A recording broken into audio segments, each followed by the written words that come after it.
ఓం నమో నారాయణాయ. ఓం నమో భగవతే వాసుదేవాయ.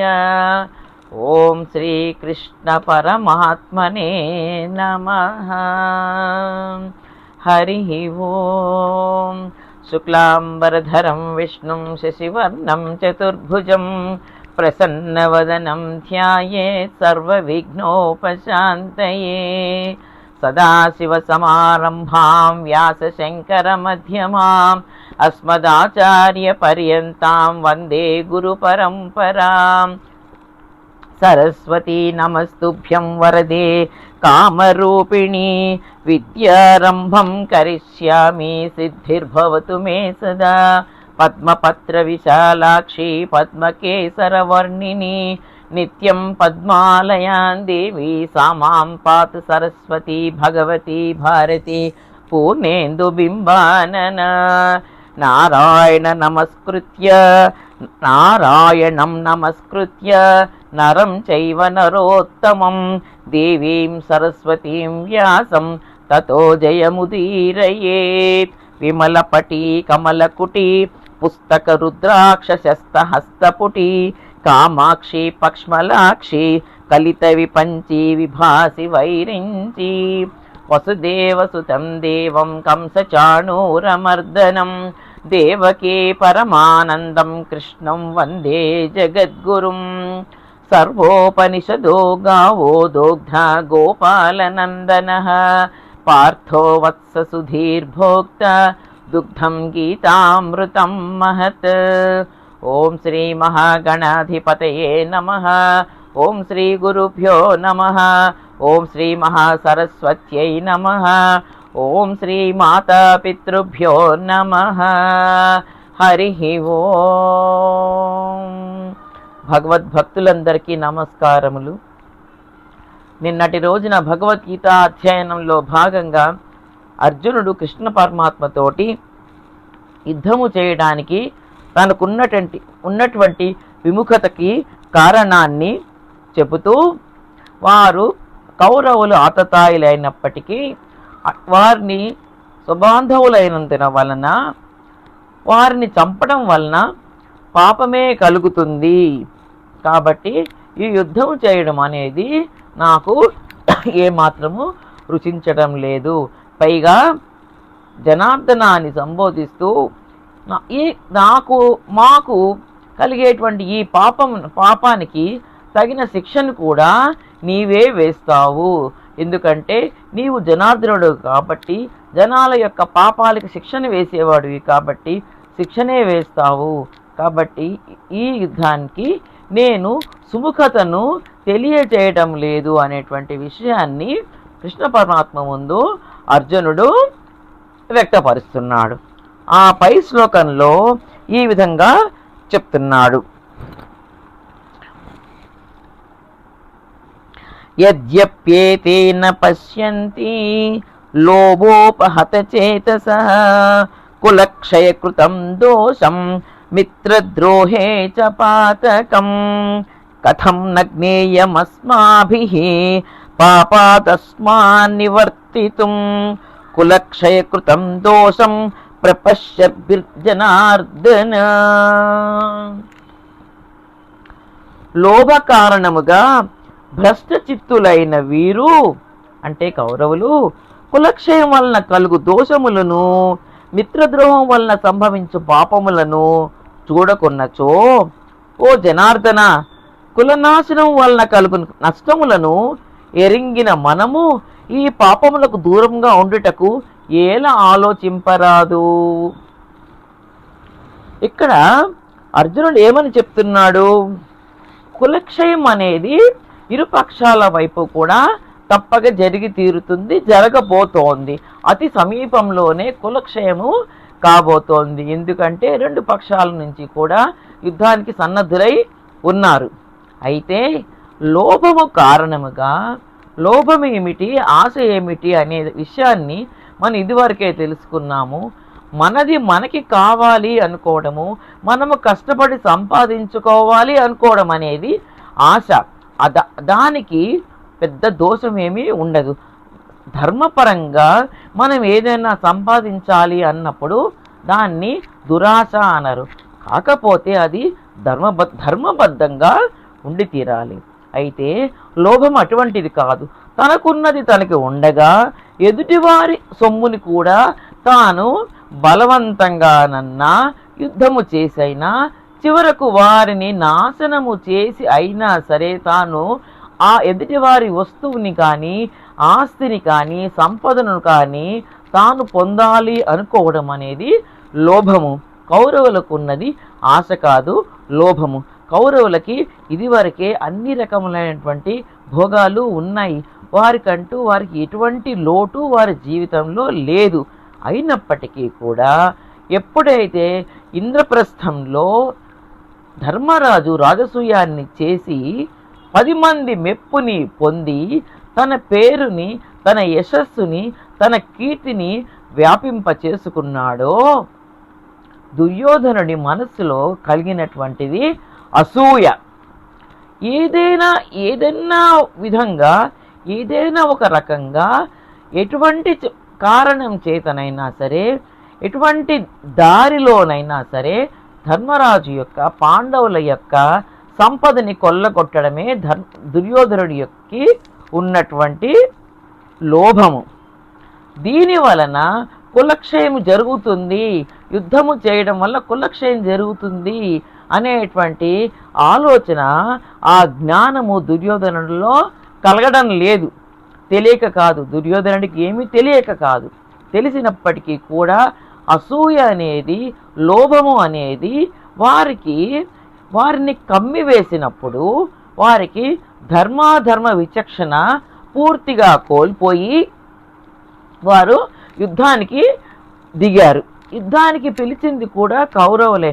పాండవులు యుద్ధం చేస్తామని చెప్పలేదు. పాండవులు రాయబారానికే పంపించారు. మాకు ఇవ్వవలసినది మాకు ఇచ్చేసేయండి, 5 ఊళ్ళన్నా సరే మాకు ఇచ్చేయండి, మేము పాలించుకుంటాము అన్నారే కానీ వారు యుద్ధానికి పిలవలేదు. యుద్ధానికి పిలిచినది ఎవరు?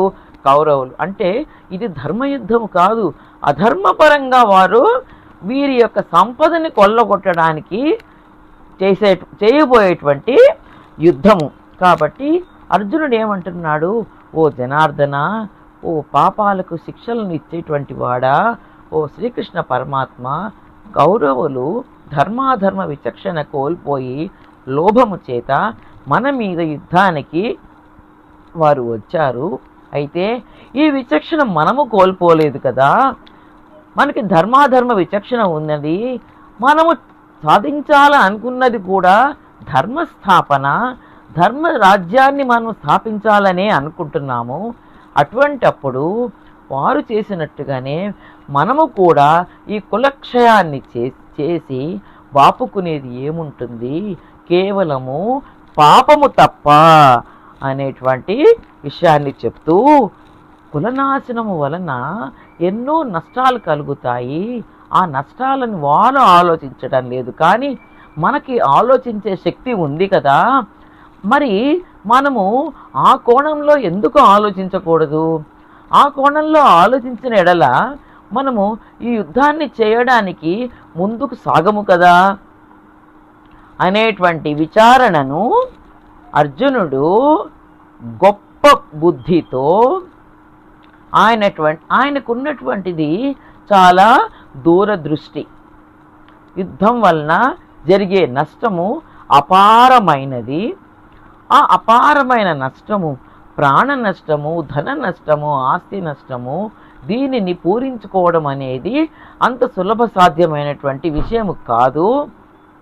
మరి అటువంటప్పుడు ఆలోచించే శక్తి మనలో ఉన్నప్పుడు మనము ఆ దిక్కుగా ఆలోచించి ఈ యుద్ధానికి దూరముగా ఉండి యుద్ధాన్ని ఎందుకు ఆపకూడదు, ఎందుకు ఈ పాపంని మనం ఒడిగట్టుకోకుండా దూరముగా ఉండకూడదు అనేటువంటి విషయాన్ని కృష్ణ పరమాత్మ ముందు ధర్మాత్ముడైనటువంటి అర్జునుడు వ్యక్తపరుస్తున్నాడు. ఆ పైన ఇంకా కులక్షయం వలన కలిగేటువంటి నష్టాలు ఏమిటేమిటి, ఏ రకమైన నష్టాలు కలుగుతాయి అనే విషయాన్ని కూడా ఆయన చెప్తున్నాడు. అంతకంటే ముందు ఈ శ్లోకంలో మనం తెలుసుకోవలసినది ఏమిటంటే, క్షత్రియులకు యుద్ధానికి కానీ ద్యూతానికి కానీ వారు ఎదుటి రాజుల చేత పిలువబడినప్పుడు తప్పక వారు చేసి తీరవలసినదే. అయితే ఎటువంటి ద్యూతము, ఎటువంటి యుద్ధము అంటే స్నేహ యుద్ధాలు అని అంటారు. ఒకరి పరాక్రమం ఒకరు చూపించుకోవటానికి చేసేటువంటి స్నేహ యుద్ధాలు. ఆ యుద్ధాల్లో ఒకరినొకరు తలపడవచ్చు. ఇది ధర్మశాస్త్రము కూడా నిర్దేశిస్తోంది. ధర్మశాస్త్రం కూడా ఏమంటుంది? ఆహూతో న నివర్తేత ద్యూతాదపి రణాదపి. ద్యూతానికి కానీ రణానికి కానీ క్షత్రియుడైన వాడు పిలువబడినప్పుడు తప్పక వెళ్ళవలసినదే అని ధర్మశాస్త్రమే బోధిస్తున్నది. అయితే ఎటువంటి యుద్ధానికి వెళ్ళాలి, ఎటువంటి ద్యూతానికి వెళ్ళాలి అనే విషయాన్ని ధర్మశాస్త్రంలో లేనప్పటికీ అర్జునుడు ఏమంటున్నాడు? ఇది ధర్మయుద్ధము కాదయ్యా. ధర్మశాస్త్రం ప్రకారము యుద్ధానికి వెళ్ళాలి అన్న మాట వాస్తవమే అయినప్పటికీ ఇది ధర్మయుద్ధము కానప్పుడు మనము ఈ యుద్ధంలో తలపడి ఏలా కులక్షయాన్ని మనం చేయాలి. ద్యూతం అంటావా?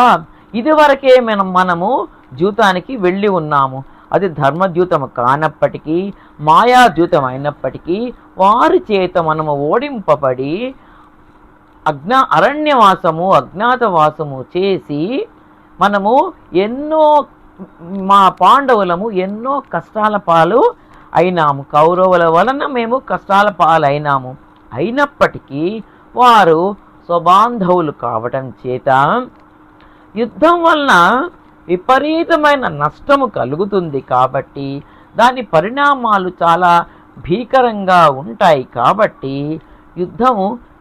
జీవితము ఎలాగూ మానుకోలేకపోయాము. కనీసం ఇప్పుడు మన చేతిలో ఉన్నది ఈ యుద్ధం అనే దాన్ని విరమించుకోవడము. దీనినన్నా కనీసం మనము ఎందుకు ఆపుకోకూడదు? ఎందుకు దీని నుంచి మనం విరమించి దూరము జరగరాదు? ఒక నష్టము ఇదివరకే జరిగిపోయింది. ఇక జరగబోయే నష్టాన్ని మనము ఈ క్షణంలో ఎందుకు ఆపరాదు అని ధర్మాత్ముడైనటువంటి అర్జునుడు పలుకుతున్నాడు. అర్జునుడిలోని ఈ మాటల్ని మనము బాగా అవగాహనలోకి చేసుకుంటే, ఒకసారి ఒక పొరపాటు జరిగింది. ఆ పొరపాటు వలన మనం జీవితంలో నష్టపోయాము, లేదా మన వల్ల ఎదుటివారు నష్టపోయారు. కనీసము ఆపై జరగబోయే సంఘటనలప్పుడు 1-4 సార్లు మనము విచారించి దాంట్లో గనక ధర్మము లేనప్పుడు, అది లేదు అన్న విషయం మనం బాగా ఎరిగినప్పుడు అక్కడికి ఆ విషయాన్ని మనము ఆపివేసినట్టయితే రాబోయేటువంటి నష్టాన్ని మనము నివారించవచ్చు. ఇది చాలా దూరదృష్టి ఉన్నటువంటి అర్జునుడు ఎంతో ఆలోచించి, ఒక విజనరీ పవర్ అంటారు చూడండి, అటువంటి విజన్ తోటి అర్జునుడు మాట్లాడుతున్నాడు. అయితే ఇది ఇంకొక మాట కూడా అర్జునుడి ఈ మాటలో ఇంకొక విషయం కూడా, అంతరార్థం కూడా ఉన్నది. ఏమది అంటే, పాండవులు జీవితానికి వెళ్ళినప్పుడు నష్టపోయినది కేవలము పాండవులు మాత్రమే. ఆ 5గురు ద్రౌపదితో కలిసి అరణ్యవాసం, అజ్ఞాతవాసాలు చేసి అనేక కష్టాల పాలైనటువంటి మాట వాస్తవం అయినప్పటికీ పాండవులు తక్క మిగతా ప్రజలు, బంధువులు, స్నేహితులు, మిత్రులు ఎవరూ కూడా ఈ 13 సంవత్సరాల కష్టాలని పాండవులతో పాటు అనుభవింపలేదు. అయితే ఇప్పుడు జరగబోయేది యుద్ధము. ఈ యుద్ధంలో ఇరుపక్షాల వారిలో కనీసం అంటే దాదాపు 1/2 పైన జన నష్టము జరగబోతోంది. ఈ యుద్ధం వలన 1/2 అంటే దాదాపు 50 లక్షల మంది వరకు కూడా ఈ యుద్ధంలో తమ ప్రాణాలను త్యజించబోతున్నారు, అంటే వధింపబడబోతున్నారు. ఇంత నష్టాన్ని మనం ఎందుకు ఆపకూడదు అని అర్జునుడు తన వేదనని వ్యక్తపరుస్తున్నాడు. ఆ పైన ఈ ధర్మయుద్ధము, ధర్మద్యూతము, ధర్మాన్ని పాటించడము అనేది ఒక్క లౌకికమైనటువంటి విషయానికే కాక పారమార్థికమైనటువంటి మన అభివృద్ధికి, పారమార్థికమైనటువంటి పురోగతికి ధర్మాన్ని అనుసరించడం అనేది ఎంతో ముఖ్యము. కాబట్టి అర్జునుడు ఇంత తీవ్రంగా ఈ విషయంలో ఆయన ఆలోచించి తన యొక్క వేదనని, తన యొక్క బాధని, తన యొక్క ఆలోచనలని అన్నిటినీ కూడా ఆ పరమాత్మ ముందు తాను వ్యక్తపరుస్తున్నాడు. దీనికి పరమాత్మ ఎటువంటి సమాధానము కూడా ఇవ్వనప్పటికీ అర్జునుడు మాత్రము తన యొక్క ఆలోచనలన్నిటినీ కూడా కృష్ణ పరమాత్మ ముందు వ్యక్తపరుస్తున్నాడు. ఇంకొకటి, శరీరము ఉన్నప్పుడే కదా మనం ఏదైనా ధర్మాన్ని సాధించేది. శరీర మాధ్యం ఖలు ధర్మ సాధనం అని కదా చెప్తారు. ఈ శరీరాన్నే పోగొట్టుకుంటే, ఎదుటివారి శరీరాలందరినీ పడగొట్టివేస్తే ధర్మం ఎక్కడ నిలుస్తుంది? ధర్మం చెప్పేవాడు ఎక్కడ ఉంటాడు? శరీర మాధ్యం ఖలు ధర్మ సాధనం అన్నాడు. ఒక ధర్మకార్యము చేయాలి అని అంటే ఒక శరీరం మనకు ఉన్ననాడే మనము ఏదన్నా చేస్తాం. ఒక గుడికి వెళ్ళాలి, ధర్మకార్యం చేయాలి, ఒక అన్నదానం చేయాలి, ఓ విద్యాదానం చేయాలి, ఓ పేదవాడికి మనం సహాయపడాలి. అన్నిటికీ కూడా ఈ శరీరం అనేది ఒకటి ఉండాలి. ఈ శరీరాన్నే పడగొట్టి వేసిన తర్వాత ఏ ధర్మాన్ని మనము సాధించగలుగుతాము? శరీరాన్ని నిలబెట్టుకోవడం అనేది అంత ముఖ్యమైనది.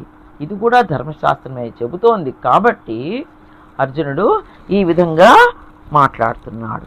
ఆ పైన ఇంకా కూడా యుద్ధం వల్ల జరిగేటువంటి నష్టాలని, ఏ రకంగా నష్టం జరుగుతుంది, ఏ రకమైనటువంటి దాని విపరీతమైనటువంటి పరిణామాలు యుద్ధం వల్ల ఏర్పడబోతున్నాయి, అది త్వరలో ఏర్పడబోతున్నాయి అని తాను ఊహించినది అంటే కేవలం ఊహించడం కాదు, యుద్ధం వల్ల సాధారణంగా 199 పాళ్ళు ఈ రకమైనటువంటి విపరీత పరిణామాలే ఏర్పడతాయి అని అర్జునుడు బాగా ఎరిగినవాడు. కాబట్టి ఆ పై శ్లోకంలో ఈ విధంగా చెప్తున్నాడు. కులక్షయే ప్రణశ్యంతి కులధర్మాః సనాతనాః ధర్మే నష్టే కులం కృష్ణం అధర్మో అభిభవచ్యుత. కులక్షయే ప్రణశ్యంతి కులధర్మాః సనాతనాః ధర్మే నష్టే కులం కృష్ణం అధర్మో అభిభవచ్యుత. కులక్షయం వలన సనాతనములైన కులధర్మములన్నీయూ నశించును. ధర్మము అంతరించిపోయినప్పుడు కులమునందు అంతటను పాపమే వ్యాపించును. ఎప్పుడైతే కులక్షయం జరిగిపోతుందో, కులక్షయం జరగడం అంటే ఏమిటి? యుద్ధంలో మహావీరులందరూ కూడా మరణించబోతున్నారు. కులము క్షయం కాబోతోంది. కులక్షయం అయిపోతే ఏం జరుగుతోంది? సనాతనంగా వచ్చేటువంటి కుల ధర్మం ఏదైతే ఉందో అది నశించిపోతోంది. సనాతనంగా వచ్చేటువంటి కులధర్మం అంటే ఏమిటి? ఇప్పుడు మనకి శాస్త్రాల ద్వారా, వేదాల ద్వారా, శృతి, స్మృతి, పురాణాలు, మహర్షులు చెప్పినటువంటి ఎన్నెన్నో విషయాలు, ఎన్నో స్తుతులు, వీటన్నిటి ద్వారా మనకి ధర్మమేది, అధర్మమేది అనేటువంటిది కొంతవరకు మనకి తెలుస్తుంది.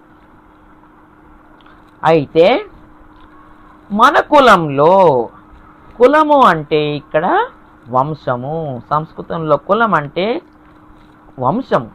మన వంశంలో మన పూర్వీకులు, మన పితృదేవతలు వారు బ్రతికి ఉండగా వారు కొన్ని ఆచారాలను మన కోసమని పెట్టారు. వారు ఆచరించి మనకి చూపించారు. మనకు మన తల్లిదండ్రులు, వారికి వారి తల్లిదండ్రులు, వారికి వారి తల్లిదండ్రులు, ఈ విధంగా పరంపరాగతంగా మనకి కొన్ని సనాతనంగా, సనాతనం అంటే ఆది ఎప్పుడో తెలియకుండా మన వంశ పూర్వీకుల నుంచి కూడా మనకి కొన్ని కులధర్మాలు అనేవి వస్తున్నాయి. మనం ఏం చెప్తాము? మా ఆచారం ఇదండి అంటాము. మా ఆచారం ఇదండి, మా కుల ఆచారం ఇదండి, మా కుల దేవత ఇదండి. మనం ఒక శుభకార్యం చేస్తున్నాం, మన కుల దేవతని మనం పూజిస్తున్నాము. ఎలా తెలుసు నీకు ఆ కులదేవత? ఏ శాస్త్రం చెప్తోంది నీకు ఆ కులదేవత? మీ ఇంటికి ఇది, మీ వంశంలో, మీ కులంలో మీ దేవత, కులదేవత వీరు అని ఎవరు చెప్తున్నారు మీకు? ఏ శాస్త్రము చెప్పడం లేదు. ఇది మన పూర్వీకుల నుంచి, మన వంశ పూర్వీకుల నుంచి కూడా మనకి చెప్తూ వస్తే అనుజులుగా మనం దాన్ని నేర్చుకుంటూ వస్తున్నాము.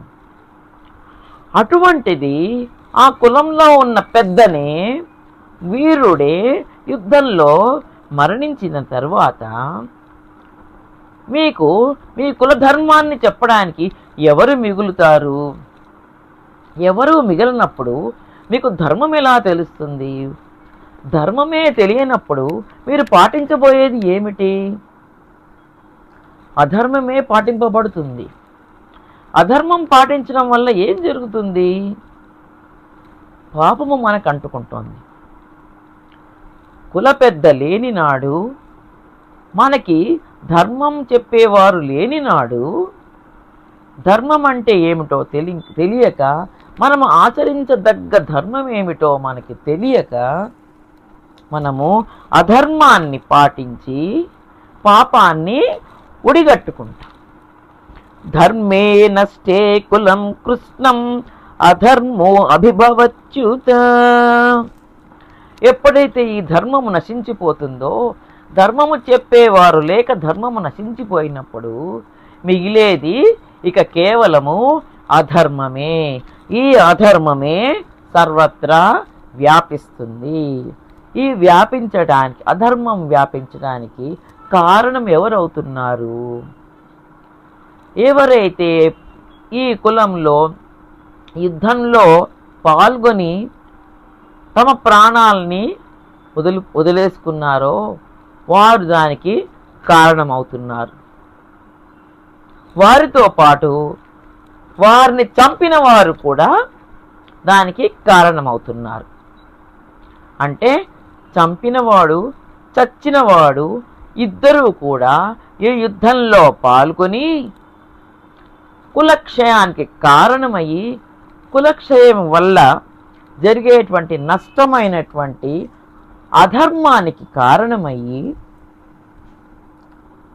పాపము పెచ్చు పెరిగేలా, అధర్మము పెచ్చు మీరేలా పరిణామాలు జరగబోతున్నాయి అనేటువంటి విషయాన్ని అర్జునుడు కృష్ణ పరమాత్మకు వ్యక్తీకరిస్తున్నాడు. ఆ పైన ఇంకా చెప్తున్నాడు. అధర్మము వరకు చెప్పాడు. అధర్మం వల్ల ధర్మము పాటించకపోవడం వల్ల పాపము సంభవించి, పాపం వల్ల అధర్మమే పెచ్చుమీరి, అధర్మం వల్ల పాపము పెరిగి ఒకదానికి వల్ల ఒకటి జరగబోతున్నాయి అని చెప్పడమే కాక పై శ్లోకంలో అధర్మాభిభవాత్ కృష్ణ ప్రదుష్యంతి కుల స్త్రియ స్త్రీషు దుష్టాసు వార్ష్ణేయ జాయతే వర్ణ సంకర. ఓ కృష్ణ, అధర్మము పెచ్చు పెరిగిపోయినప్పుడు కుల స్త్రీలు మిక్కిలి దూషితులగుదురు. ఓ వార్ష్ణేయ, స్త్రీలు దూషితులు అయినచో వర్ణ సాంకర్యము ఏర్పడును.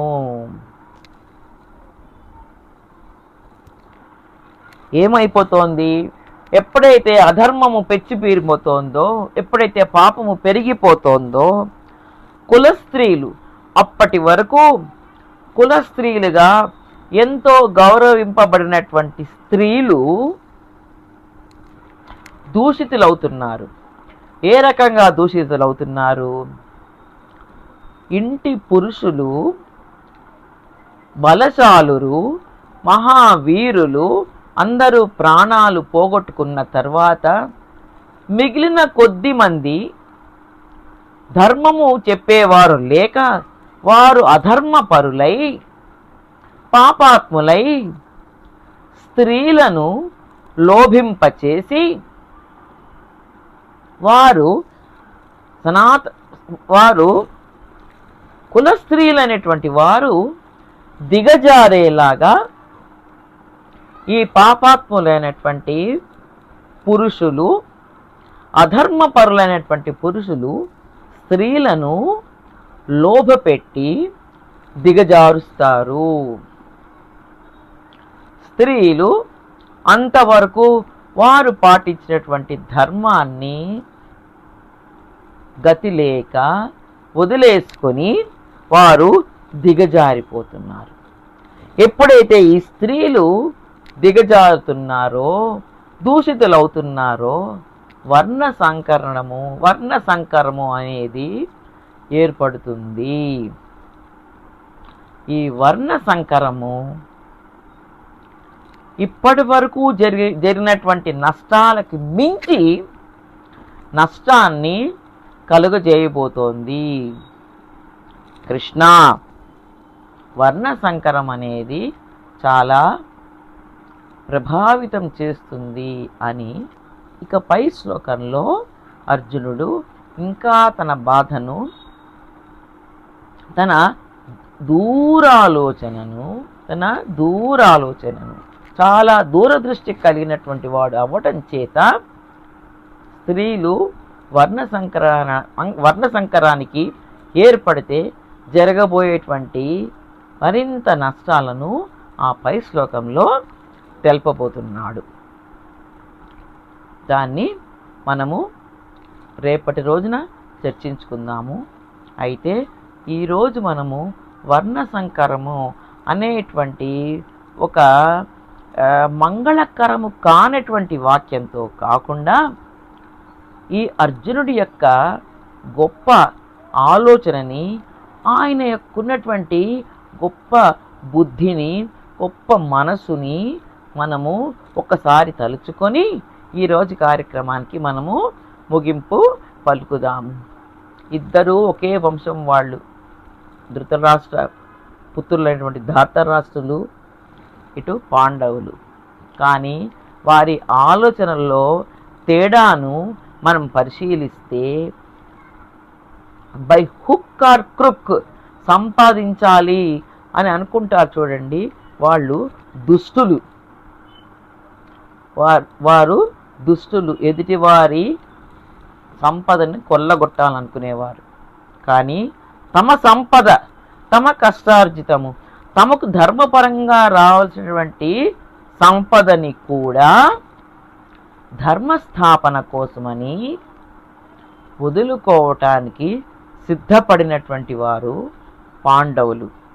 అన్ని కష్టాలు వచ్చినప్పుడు కూడా దానికి కూడా వారు సిద్ధపడి రాజ్యాన్ని కూడా వదులుకోవడానికి ముందుకు వచ్చినటువంటి వారు పాండవులు.